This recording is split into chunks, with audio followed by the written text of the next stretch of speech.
যখন একটা মানুষকে কবরে রাখা হয় মাত্র 3 দিনের ভিতরে তার শরীরে এক ধরনের পোকা তৈরি হয়। কয়দিন? আরো জোরে, কয়দিন? মাত্র 3 দিনের ভিতরে তার শরীরে এক ধরনের পোকা ক্রিয়েট হয়ে যায়, যেই পোকার কারণে তার শরীর থেকে দুর্গন্ধ বের হয়। ওই দুর্গন্ধ এমনভাবে বের হয়, ওই দুর্গন্ধ আরো অসংখ্য পোকাকে ডাকে। হাজার হাজার পোকা তার কবরে এসে প্রবেশ করে। এরপরে ওই গোশতগুলো আস্তে আস্তে সমস্ত পোকারা ওই গোশত খেয়ে ফেলে। গোটা বডি, যেই হাত মেরে নেড়ে তুমি মুরব্বীদেরকে অপমান করেছো, যেই পা দিয়ে তুমি লাথি মেরেছো, যেই চোখ তুমি লাল করে দেখিয়েছো, যেই মুখে তুমি বাপ মা ধরে গালি দিয়েছো, যেই হাত দিয়ে তুমি দোকানের তালা বন্ধ করে দিয়েছো, যেই পা দিয়ে লাথি মেরে দোকানের গ্লাস ভেঙে দিয়েছো, ঠিক কিনা কথা জোরে বলে? 3 দিন পরে খেয়ে ফেলবে। কয়দিন? মোবাইল টিপিও না। কয়দিন? 3 দিন। যদি আমাদের ওয়াজগুলো যারা ক্যামেরাম্যান, সাউন্ড সিস্টেম ভাই যারা, তারা যেভাবে শুনে ওভাবে যদি আরো একটু মন দিত, তারা সবাই ওলি হয়ে যেত। আমাদের চেয়ে বড় ওলি তারা হতো। আল্লাহ কবুল করুক, আমিন জোরে বলেন না। 3 দিন পরে মাটির ভেতর থেকে এত পোকা বের হবে, যে হায় ইমাম গাজালিকে জিজ্ঞেস করা হয়েছে কিভাবে বাঁচবো। আপনি সুবহানাল্লাহ বলতেছেন না কেন বাবা? ডান দিক থেকে পোকা আসলে বাঁচবো কিভাবে? বাম দিক থেকে সাপ বের হলে কবরে বাঁচবো কিভাবে? মাথার ওই পাশেও তো মাটি, ঠিক কিনা বলেন? আপনি কি লোহার কবর করতে পারবেন? লোহার কবর করলে করেন, কিচ্ছু আসে যায় না, ওটা মাটি হয়ে যাবে। কবরে আর আপনার দুনিয়াবি কোনো ক্ষমতা চলবে না। ইমাম গাজালি ইহয়া উলুমিদ্দিন কিতাবে এনেছেন, যারা যে সমস্ত যুবক রাতকে রাত দাঁড়িয়ে দাঁড়িয়ে নামাজ পড়েছে, সুবহানাল্লাহ জোরে বলেন। তুমি তো ফজর পড়ো নাই,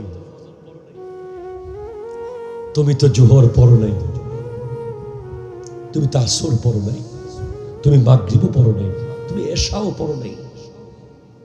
তোমার সাহস দেখে আমি অবাক হই।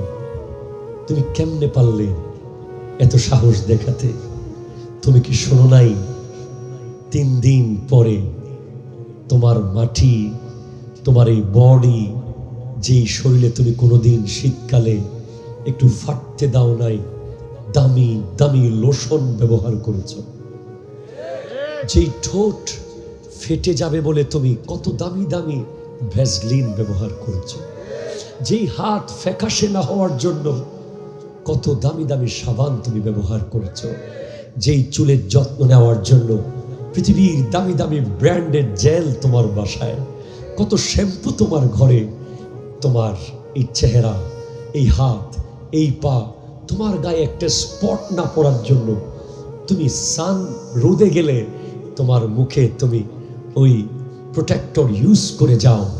এত কিছু তুমি করেছো এই শরীরটাকে সেফ করার জন্য, কিন্তু এই শরীর জাস্ট 3 দিনের মধ্যে খেয়ে ফেলবে। 3 দিন পরে এমন কিছু পোকা আসবে যারা গোশতগুলোকে খুবলিয়ে খেয়ে ফেলবে। খেতে খেতে এক পর্যায়ে লিভার, কিডনি, ফুসফুস সব খেয়ে ফেলবে, জাস্ট হাড্ডিগুলো থাকবে কঙ্কাল। মাত্র 40 দিনের মধ্যে সব খাওয়া শেষ হয়ে যাবে। এরপরে হাড্ডিগুলো জাস্ট ধপাস করে পড়ে যাবে কবরের মাটিতে। এরপরে ওই মাটি হাড্ডিগুলোকে খাওয়া শুরু করবে। জাস্ট মিনহা খালাকনাকুম, তোমাকে সেখান থেকেই বানানো হয়েছিল। ওয়াফিহা নুঈদুকুম, আবার সেখানে তোমাকে ফিরিয়ে নেওয়া হয়েছে। ওমিনহা নুখরিজুকুম তারাতান উখরা, সর্বশেষ আবার তোমাকে সেখান থেকে তুলে নেওয়া হবে। যেই বডি একটা মানুষ দুনিয়াতে এনেছে, যেই বডিতে কাপড় পরিয়েছে আরেকজন, যেই বডিকে পরিষ্কার করেছে আরেকজন, যেই বডিকে বড় করেছে আরেকজন, যেই বডির চুল কেটে দিয়েছে আরেকজন, যেই শরীরের নখ কেটে দিয়েছে আরেকজন, যেই শরীর মরার পরে গোসল করিয়েছে আরেকজন, যেই শরীরে কাফন পরিয়েছে আরেকজন, যেই শরীর কবরে নামিয়েছে আরেকজন, যেই শরীরের উপরে বাঁশ দিয়েছে আরেকজন, যেই শরীরে মাটি দিয়েছে আরেকজন, তোমার আবার কি আছে? ঠিক কিনা কথা? হাত তুলে বলেন ঠিক কিনা? কি তোমার কি আছে? তোমার বাইকটা তো আরেকজনের, ঠিক কিনা জোরে বলেন ভাই? তুমি কি বাইকটা নিয়ে কবরে যেতে পারবে? বাইকটা আরেকজনের, তুমি গেলেই আরেকজনের হয়ে যাবে। যেটা আমার জিনিস আরেকজনের হয়ে যাবে, আমার আয়ত্তে কোনোদিন আজীবন থাকবে না, ওটা আমার না। ঠিক কিনা জোরে বলেন? আমার আয়ত্তে থাকবে যেটা পৃথিবীর কেউ কেড়ে নিতে পারবে না, সেটা হলো আমার ফজরের নামাজ। ঠিক কিনা জোরে বলেন না? আমার থেকে কেউ কেড়ে নিতে পারবে না, সেটা হলো আমার জোহরের নামাজ। কেউ নিতে পারবে না আমার দাড়ি, কেউ নিতে পারবে না আমার মিসওয়াক, কেউ নিতে পারবে না আমার সালাম, কেউ নিতে পারবে না আমার দুরূদ, কেউ নিতে পারবে না আমার সাদাকা, কেউ নিতে পারবে না আমার নেক আমল। দোকান নিয়ে যাবে ভাই, please sit down all of you please, আমার বক্তব্য নড়ে যাবে। এ বিশাল চাকটাই প্রতিদিন কোটি কোটি টাকার মাল আসে যায়, ঠিক কিনা বলেন? বলেন জাস্ট আজকে থেকে 100 বছর পর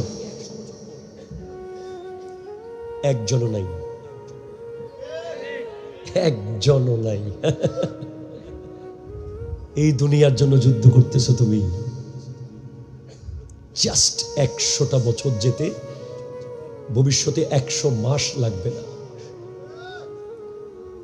যুব সমাজকে যদি আপনি প্রশ্ন করেন কি হতে চাও, স্বাভাবিকভাবেই যে কেউ বলবে আমি একজন ডক্টর হতে চাই, ঠিক কিনা বলেন তো? কি হতে চাও? I would like to be an engineer. I want to be an engineer. কি হতে চাও? ইঞ্জিনিয়ার হতে চাই। কি হতে চাও? পলিটিশিয়ান। কি হতে চাও? বিজনেসম্যান। ঠিক কিনা জোরে বলেন না? কে কি হবে, কে কি হবে, এটা অনেকটা ডিপেন্ড করে 3 জন ব্যক্তির উপরে। ফার্স্ট ওয়ান বাবা মা, ঠিক কিনা জোরে বলেন তো? Second one teacher, and third one হচ্ছে তার একজন রাহবার। কয়জন? 3 জন। একজন হলো বাবা মা, সে ছোটবেলা থেকে দেখতে দেখতে বড় হয় যে বাবা এবং মা কোন দিকে বেশি, তখন সে ওই দিকেই আস্তে আস্তে ঝুঁকে যায়। আমি প্রতিদিন আমার আব্বু আম্মুকে প্রত্যেক দিন মাহফিল আসার সময় সালাম করে আসি। আমার একটা ছোট্ট বাচ্চা আছে, ছেলে, মোহাম্মদ হোসেন আবেদিন। সে, তার বয়স এখন ধরেন 3 বছর। সে আমাকে সালাম না করতে পারলে কান্না করে। আমি তাকে একবারও বলি নাই যে তুমি আমাকে সালাম করো, কিন্তু সে আবি আবি সালাম সালাম, আবি আবি সালাম সালাম, এটা বলে সে ঘর থেকে বের হয়, লিফট পর্যন্ত চলে আসে, এরপরে বসে আমাকে পায়ে ধরে সালাম করে। এই যে বাপ মা থেকে সে অটোমেটিক শিখেছে। আমি আমার বাপ মাকে করেছি, সে আমাকে করেছে, ঠিক কিনা জোরে বলেন? সেকেন্ড ওয়ান টিচার, শিক্ষক। থার্ড ওয়ান সোহবত। কথা বলেন না? কি সোহবত? সংস্পর্শ। আপনার বন্ধু যেমন হবে আপনি তেমন হয়ে যাবেন। হয়তো আপনি ব্ল্যাক কফি খান না, আপনার বন্ধু ব্ল্যাক কফি খায়। 1 দিন 2 দিন 3 দিন না খাইতে না খাইতে 4র্থ দিন আপনার বন্ধু বলছে আরে বেটা একদিন খাইয়া দেখ, ঠিক কিনা বলেন? একদিন আপনি খেয়ে ফেলেছেন, পরে আপনিও ব্ল্যাক কফি খাওয়া শুরু করেছেন, যদিও খুব তিতা। এভাবেই মানুষ বেনসন খায়, এভাবেই মানুষ পান খায়। কথা জোরে বলেন, ঠিক কিনা? কেউ মায়ের পেট থেকে সিগারেট খাওয়া শিখে নাই, কেউ জন্মগতভাবে পান খাওয়া শিখে নাই।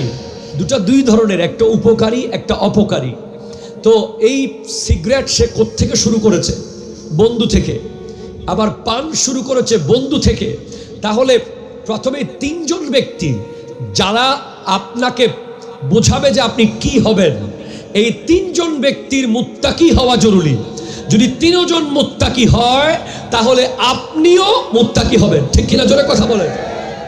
তাহলে যুব সমাজের কিছু হওয়ার আগে আমি বলবো যে বাবা মার ঠিক হতে হবে। এবং বাবা মার পরে যে টিচার, যে ওস্তাদ এই যুব সমাজকে দেখভাল করে, ওনারও ঠিক হতে হবে। এরপরে যুব সমাজ ডিসাইড করবে যে সে কোন বন্ধুকে বন্ধু বানাবে, কোন বন্ধুকে আপন করে নেবে। তারপরে কোরআন বলছে তুমি এখন কি হতে চাও? কোরআনকে জিজ্ঞেস করো, কোরআন আমি কি হব? কোরআন তুমি আমাকে বলো, আমি কি আগ্রাবাদের ওই এরিয়া দখল করব? আমি কি রাজধানী ঢাকার গুলশান দখল করব? আমি কি দুবাইয়ের ব্রুজ খলিফা দখল করব? আমি কি আমেরিকার হোয়াইট হাউস দখল করব? না, কোরআন বলবে ইয়া আইয়ুহাল্লাযীনা আমানু, তুমি যে কোনো মূল্যে আগে ইয়া আইয়ুহাল্লাযীনা আমানু এই চারটা পিলারের ভেতরের জায়গাটা দখল করো। ঠিক কিনা জোরে কথা বলেন। First of all, you have to ensure there is a place for you. আপনাকে নিশ্চিত করতে হবে যে ইয়া আইয়ুহাল্লাযীনা আমানু, এই যে চারটা শব্দের একটা বাক্য, হে ঈমানদারেরা, ওই জায়গাটাতে আপনার নামটা আছে কিনা?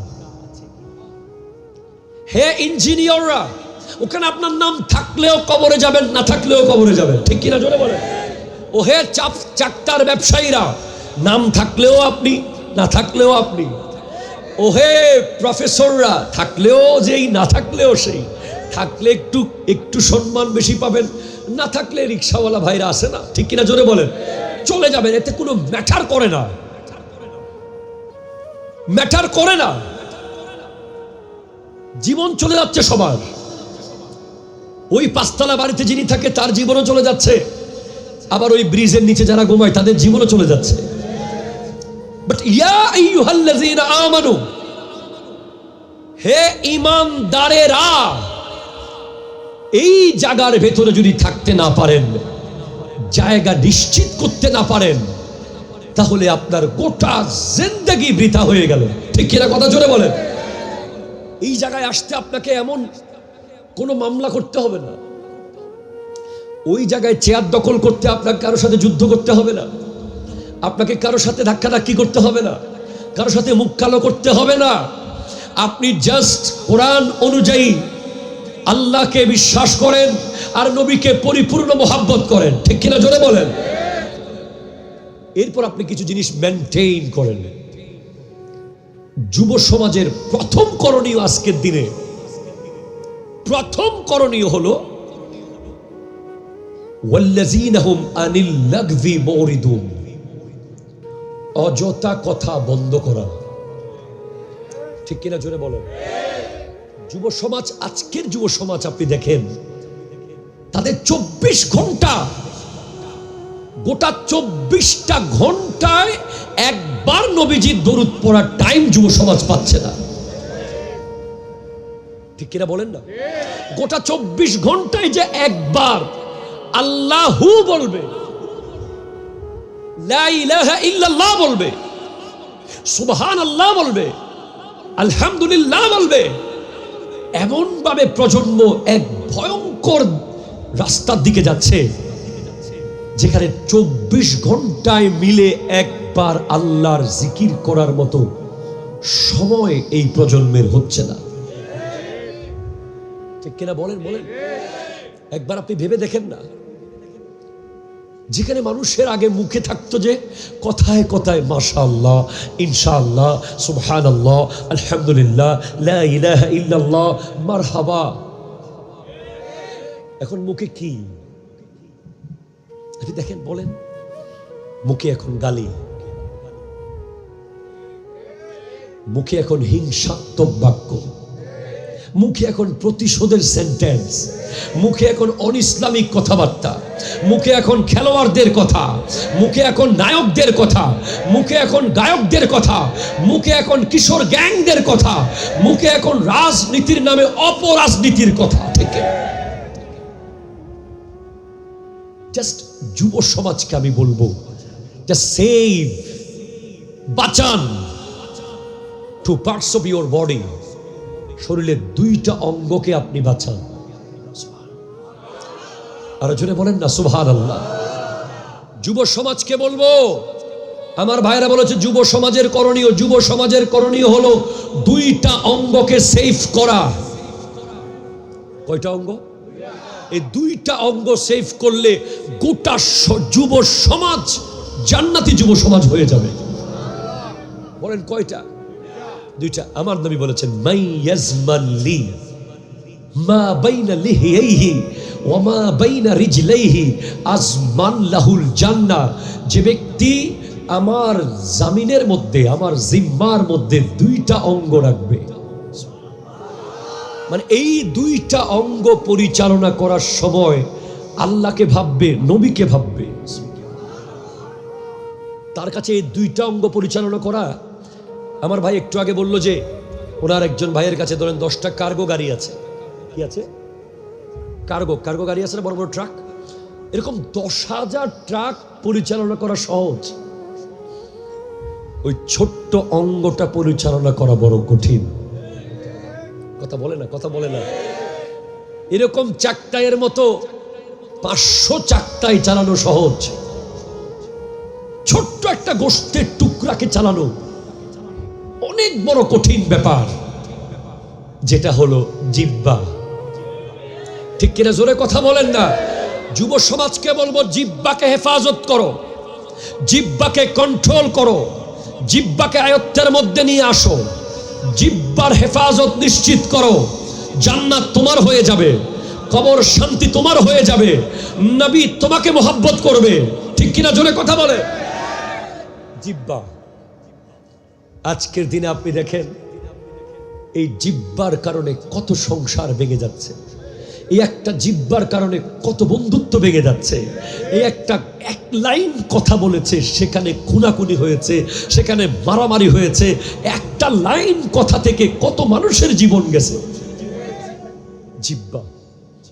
আমি আর পাচ্ছি না খুঁজে এমন বিশৃঙ্খল পৃথিবীকে, এমন ভয়ঙ্কর অবস্থাকে জায়গায় ঠিক করতে এখন জিহ্বাকে হেফাজত করা ছাড়া আর কোনো উপায় দেখতে পাচ্ছি না। বাস মান সাকাতা না যা, যে চুপ থাকলো সে মুক্তি পেল। ঠিক কিনা? কথা জোরে বলেন। যে চুপ থাকলো সে মুক্তি পেল।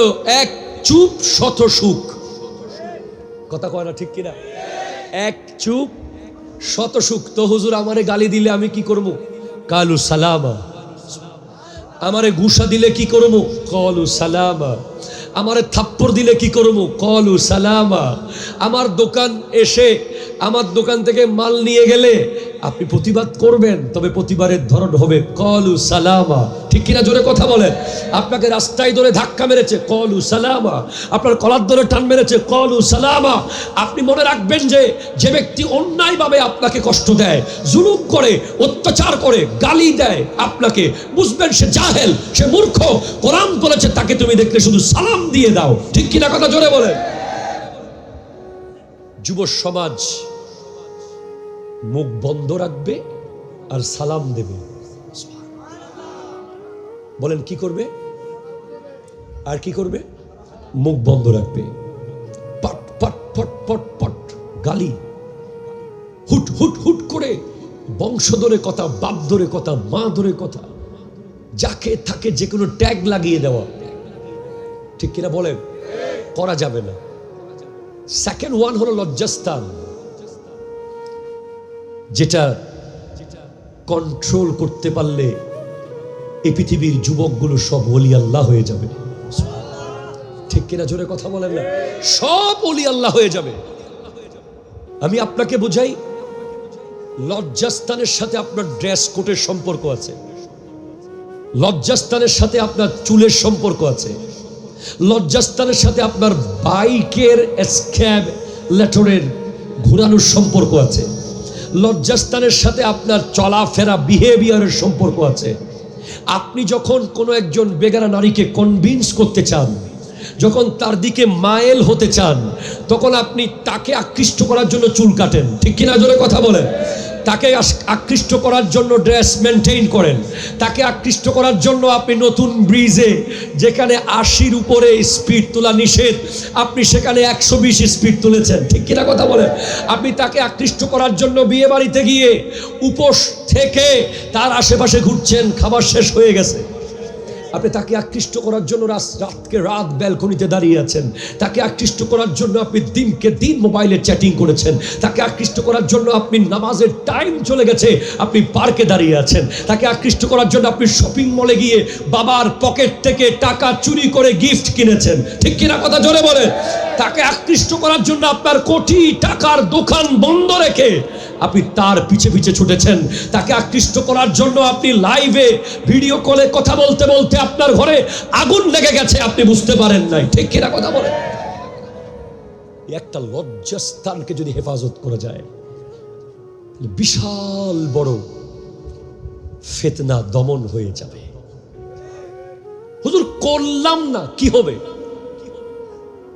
যদি বলেন হুজুর আপনার ওয়াজ মানলাম না, আপনি বলতেছেন মুখকে হেফাজত করতে, লজ্জাস্থানকে হেফাজত করতে, করলাম না, কি হবে?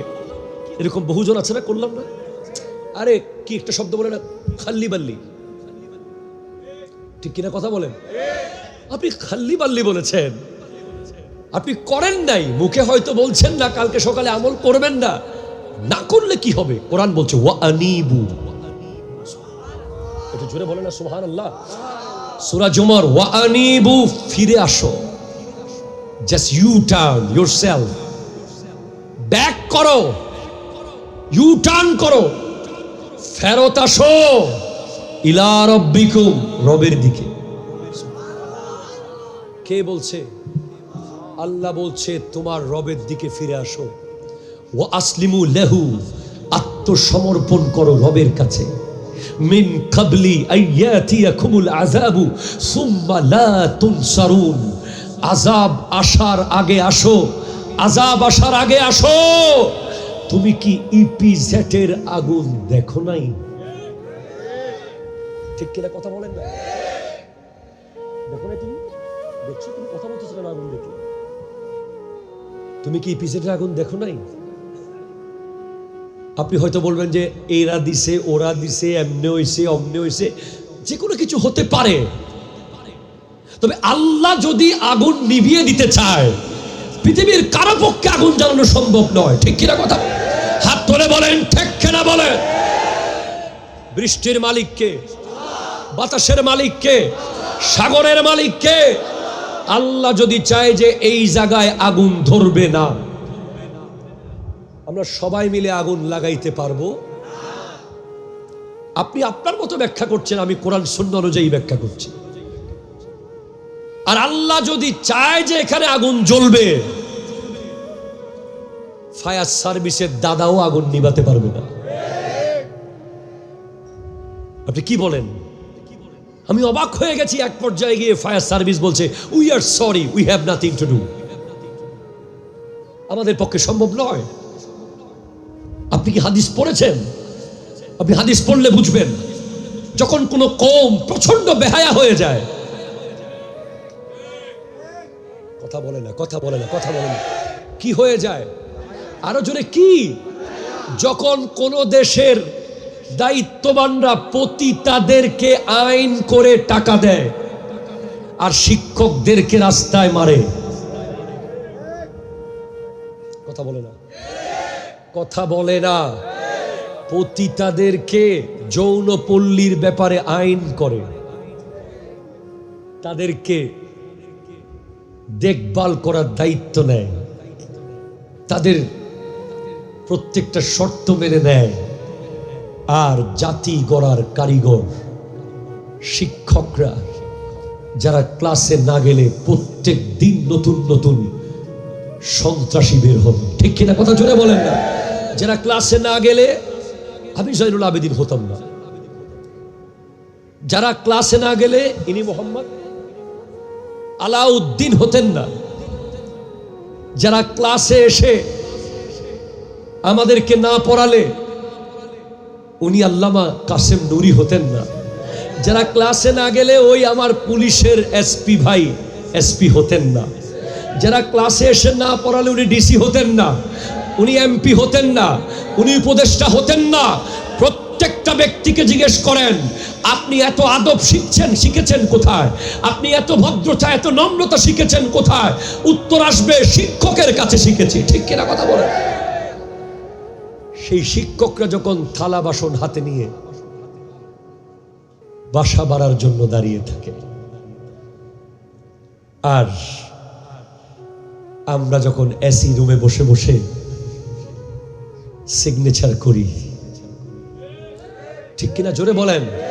আমার ভাইয়েরা যখন এসি রুমে বসে বসে অর্ডার দেয়, তাদেরকে হটাও, তাদেরকে সরাও, তাদেরকে এটা করো ওটা করো, আর তারা যখন জাতি গড়ার কারিগররা যখন থালা বাসন নিয়ে দাঁড়ায়, তখন আমার মনে হয় আগুন লাগার সুযোগ রয়েছে, ঠিক কিনা জোরে কথা বলেন। আল্লাহর গজব চলে আসার সম্ভাবনা 100-তে 100 রয়েছে। কারণ এখানে এমন এমন শিক্ষক আছে যারা তাহাজ্জুদের নামাজ কাজা করে না, ঠিক কিনা কথা জোরে বলেন। শিক্ষক সমাজে এমন এমন শিক্ষক আছে যাদেরকে আমি চিনি, আমি দেখেছি যে কোনোদিন 1 পয়সা, আমি চট্টগ্রাম ইউনিভার্সিটির ছাত্র, আমার একজন টিচার ছিল ডক্টর আব্দুল্লাহ আল মাসুম স্যার। আমি বলতে পারবো, লালদিঘির মাঠে বলবো স্যারের কথা। আমি জেনারেল হিস্ট্রি থেকে পাশ করেছি। আমার স্যারকে আমি একবার 2 নম্বর গেটের কর্ণফুলি মার্কেট থেকে 5 কেজি আম কিনে নিয়ে গিয়েছিলাম স্যারকে খাওয়ানোর জন্য। স্যার কোনোভাবেই সেই আম টাকা ছাড়া নেন নাই, কোনোভাবেই নেন নাই। আমি যুদ্ধ করেছি স্যারের সাথে, মোহাব্বতের যুদ্ধ। স্যার প্লিজ প্লিজ স্যার, আমার বড় আশা করে আমি এনেছি আপনার জন্য। স্যার আমাকে টাকা দিয়েই দিয়েছে। এরা শিক্ষক যারা তেমন বড় 10 তলা বাড়ির মালিক হতে চায় না, তারা তেমন কোটিপতি হতে চায় না। তারা চায় যে কোনো মতে ভালো একটা থাকার জায়গা, ভালো একটা গাড়িতে চড়ে একটু ক্লাসরুমে আসা, আর 2 বেলা 2 মুঠো ভাত, আর ছাত্রদের সম্মান, ঠিক কিনা কথা জোরে বলেন। ছাত্ররা যখন পায়ে ধরে সালাম করে, ছাত্ররা যখন সালাম দেয় রাস্তায় দাঁড়িয়ে, ছাত্র যখন আমেরিকায় দেখে শিক্ষককে বলে, কোটি মানুষের সামনে পায়ে ধরে সালাম করে ফেলে, ছাত্র যখন এয়ারপোর্টে শিক্ষককে বলে স্যার আপনি আমার স্যার, চেয়ার ছেড়ে দাঁড়িয়ে যায়, শিক্ষক তখন 1000 কোটি টাকা পাওয়ার চেয়ে বেশি শান্তি পেয়ে যায়। সেই শিক্ষকদের কষ্ট দিলে আযাব আরো আসতে থাকবে, ঠিক কিনা কথা জোরে বলে। এটা একটা কারণ হতে পারে। সেকেন্ড কারণ হলো, যখন কোনো কওম, আপনাদের কষ্ট হচ্ছে মনে হচ্ছে, শুয়ে পড়েন আল্লাহুম্মা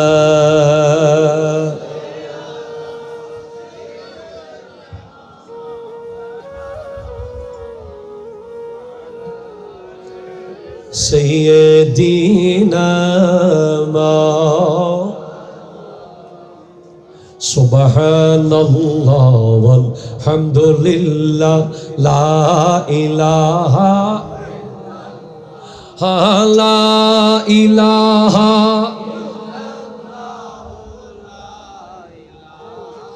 ইল্লাল্লাহ, জোরে সুবহান।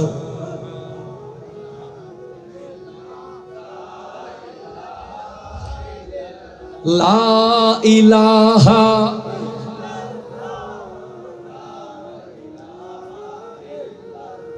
জোরে বলেন সুবহানাল্লাহ, জোরে বলেন। যখন কোনো কওম বেহায়া হয়ে যাবে, কি হয়ে যাবে মানে লজ্জার পর্দা উঠে যাবে, লজ্জার পর্দা, আবার বলেন লজ্জার পর্দা উঠে যাবে, যাচ্ছে তা করবে, ওস্তাদের সাথে বেয়াদবি করবে, বাবা মার সাথে বেয়াদবি করবে, মুরব্বীদের আদব করবে না, যখন যেমন ইচ্ছা তেমন করবে, দড়ি ছিঁড়া গরুর মতো, ঠিক কিনা কথা জোরে বলেন না। তখন ওই কওমের উপরে আযাব আসবে, আযাব আসবে। যখন কোনো কওমের মানুষকে মানুষ ভয়ে সম্মান করবে, কি কারণে সম্মান করবে? ভয়ে। মুহাব্বতে সালাম দেবে না, সালাম দেবে কিসে? ভয়ে। এখন আসে না নাই বলেন তো? অনেক মানুষকে আপনি সালাম দেন আজকের দিনে, তাকে ভালোবেসে দেন না। কি কারণে সালাম দেন? ভয়ে। তাকে সালাম দিলে কোনো মতে এলাকায় থাকা যাবে, ঠিক কিনা কথা জোরে বলেন না। যখন আমি হাদিস থেকে আপনাকে স্পষ্ট বলছি, যখন কোনো মানুষের অনিষ্টতার ভয়ে মানুষ তাকে সম্মান করবে, তখন ওই এলাকায় আযাব আসবে, ঠিক কিনা কথা জোরে বলেন। আযাব আসবে। আজকের দিনে আপনি দেখেন যুব সমাজ যাদেরকে মানুষ আস্থার জায়গায় রেখেছে, তারা আজকে বিভিন্ন গ্যাং বানিয়েছে, ঠিক কিনা বলেন। কিছু হলেই বলে আরে সিনস না, ফোন দিলি নতুন ব্রিজ পুরো ফুরে যাবো গাড়িয়ে, ঠিক কিনা জোরে বলেন। ডানে 10টা মোটরসাইকেল বামে 10টা মোটরসাইকেল থাকলেই তার অহংকারে মনে হচ্ছে যেন সে জাতিসংঘের মহাসচিব হয়ে গেছে, মনে হচ্ছে সে গোটা চাকটায়ের মালিক হয়ে গেছে। কলার নেড়ে নেড়ে এসে কথা বলে। আমি তাদেরকে জানাতে চাই, খবরদার, মনে রাখবেন, অ্যাকর্ডিং টু সায়েন্স, বিজ্ঞান বলছে যখন একটা মানুষকে কবরে রাখা হয় মাত্র 3 দিনের ভিতরে তার শরীরে এক ধরনের পোকা তৈরি হয়। কয়দিন? আরো জোরে, কয়দিন?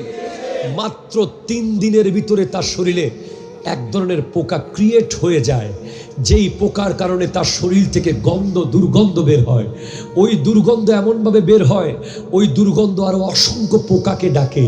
হাজার হাজার পোকা তার কবরে এসে প্রবেশ করে। এরপরে ওই গোশতগুলো আস্তে আস্তে সমস্ত পোকারা ওই গোশত খেয়ে ফেলে। গোটা বডি, যেই হাত মেরে নেড়ে তুমি মুরব্বীদেরকে অপমান করেছো, যেই পা দিয়ে তুমি লাথি মেরেছো, যেই চোখ তুমি লাল করে দেখিয়েছো, যেই মুখে তুমি বাপ মা ধরে গালি দিয়েছো, যেই হাত দিয়ে তুমি দোকানের তালা বন্ধ করে দিয়েছো, যেই পা দিয়ে লাথি মেরে দোকানের গ্লাস ভেঙে দিয়েছো, ঠিক কিনা কথা জোরে বলে। 3 দিন পরে খেয়ে ফেলবে। কয়দিন? মোবাইল টিপিও না। কয়দিন? 3 দিন। যদি আমাদের ওয়াজগুলো যারা ক্যামেরাম্যান, সাউন্ড সিস্টেম ভাই যারা, তারা যেভাবে শুনে ওভাবে যদি আরো একটু মন দিত, তারা সবাই ওলি হয়ে যেত। আমাদের চেয়ে বড় ওলি তারা হতো। আল্লাহ কবুল করুক, আমিন জোরে বলেন না। 3 দিন পরে মাটির ভেতর থেকে এত পোকা বের হবে, এত পোকা বের হবে যে হায় হায় হায় হায়। ইমাম গাজালিকে জিজ্ঞেস করা হয়েছে কিভাবে বাঁচবো। আপনি সুবহানাল্লাহ বলতেছেন না কেন বাবা? ডান দিক থেকে পোকা আসলে বাঁচবো কিভাবে? বাম দিক থেকে সাপ বের হলে কবরে বাঁচবো কিভাবে? মাথার ওই পাশেও তো মাটি, ঠিক কিনা বলেন? আপনি কি লোহার কবর করতে পারবেন? লোহার কবর করলে করেন, কিচ্ছু আসে যায় না, ওটা মাটি হয়ে যাবে। কবরে আর আপনার দুনিয়াবি কোনো ক্ষমতা চলবে না। ইমাম গাজালি ইহয়া উলুমিদ্দিন কিতাবে এনেছেন, যারা, যে সমস্ত যুবক রাতকে রাত দাঁড়িয়ে দাঁড়িয়ে নামাজ পড়েছে, সুবহানাল্লাহ জোরে বলেন। তুমি তো ফজর পড়ো নাই, তুমি তো জোহর পড়ো নাই, তুমি তো আসর পড়ো নাই, তুমি মাগরিবও পড়ো নাই, তুমি এশাও পড়ো নাই। তোমার সাহস দেখে আমি অবাক হই। তুমি কেমনে পারলে এত সাহস দেখাতে? তুমি কি শোনো নাই 3 দিন পরে তোমার মাটি, তোমার এই বডি, যেই শরীরে তুমি কোনোদিন শীতকালে একটু ফাটতে দাও নাই, দামি দামি লোশন ব্যবহার করেছো, যেই ঠোঁট ফেটে যাবে বলে তুমি কত দামি দামি ভ্যাসলিন ব্যবহার করেছো, যেই হাত ফ্যাকাশে না হওয়ার জন্য কত দামি দামি সাবান তুমি ব্যবহার করেছো, যেই চুলের যত্ন নেওয়ার জন্য পৃথিবীর দামি দামি ব্র্যান্ডেড জেল তোমার বাসায়, কত শ্যাম্পু তোমার ঘরে, তোমার এই চেহারা, এই হাত, এই পা, তোমার গায়ে একটা স্পট না পড়ার জন্য তুমি সান রোদে গেলে তোমার মুখে তুমি ওই প্রোটেক্টর ইউজ করে যাও। এত কিছু তুমি করেছো এই শরীরটাকে সেফ করার জন্য, কিন্তু এই শরীর জাস্ট 3 দিনের মধ্যেই খেয়ে ফেলবে। 3 দিন পরে এমন কিছু পোকা আসবে যারা গোশতগুলোকে খুবলিয়ে খেয়ে ফেলবে। খেতে খেতে এক পর্যায়ে লিভার, কিডনি, ফুসফুস সব খেয়ে ফেলবে, জাস্ট হাড্ডিগুলো থাকবে কঙ্কাল। মাত্র 40 দিনের মধ্যে সব খাওয়া শেষ হয়ে যাবে। এরপরে হাড্ডিগুলো জাস্ট ধপাস করে পড়ে যাবে কবরের মাটিতে। এরপরে ওই মাটি হাড্ডিগুলোকে খাওয়া শুরু করবে। জাস্ট মিনহা খালাকনাকুম, তোমাকে সেখান থেকেই বানানো হয়েছিল। ওয়াফিহা নুঈদুকুম, আবার সেখানে তোমাকে ফিরিয়ে নেওয়া হয়েছে।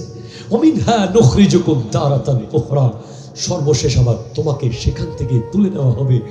যেই বডি একটা মানুষ দুনিয়াতে এনেছে, যেই বডিতে কাপড় পরিয়েছে আরেকজন, যেই বডিকে পরিষ্কার করেছে আরেকজন, যেই বডিকে বড় করেছে আরেকজন, যেই বডির চুল কেটে দিয়েছে আরেকজন, যেই শরীরের নখ কেটে দিয়েছে আরেকজন, যেই শরীর মরার পরে গোসল করিয়েছে আরেকজন, যেই শরীরে কাফন পরিয়েছে আরেকজন, যেই শরীর কবরে নামিয়েছে আরেকজন, যেই শরীরের উপরে বাঁশ দিয়েছে আরেকজন, যেই শরীরে মাটি দিয়েছে আরেকজন, তোমার আবার কি আছে? ঠিক কিনা কথা?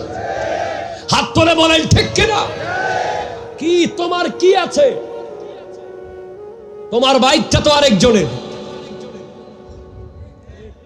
ঠিক কিনা? জোরে বলেন ভাই।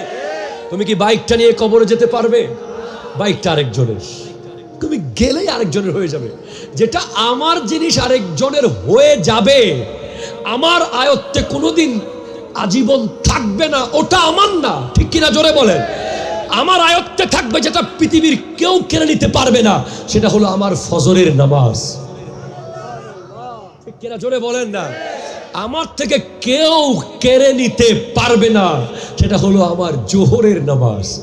কেউ নিতে পারবে না আমার দাড়ি, কেউ নিতে পারবে না আমার মিসওয়াক, কেউ নিতে পারবে না আমার সালাম, কেউ নিতে পারবে না আমার দুরূদ, কেউ নিতে পারবে না আমার সাদাকা, কেউ নিতে পারবে না আমার নেক আমল। দোকান নিয়ে যাবে ভাই।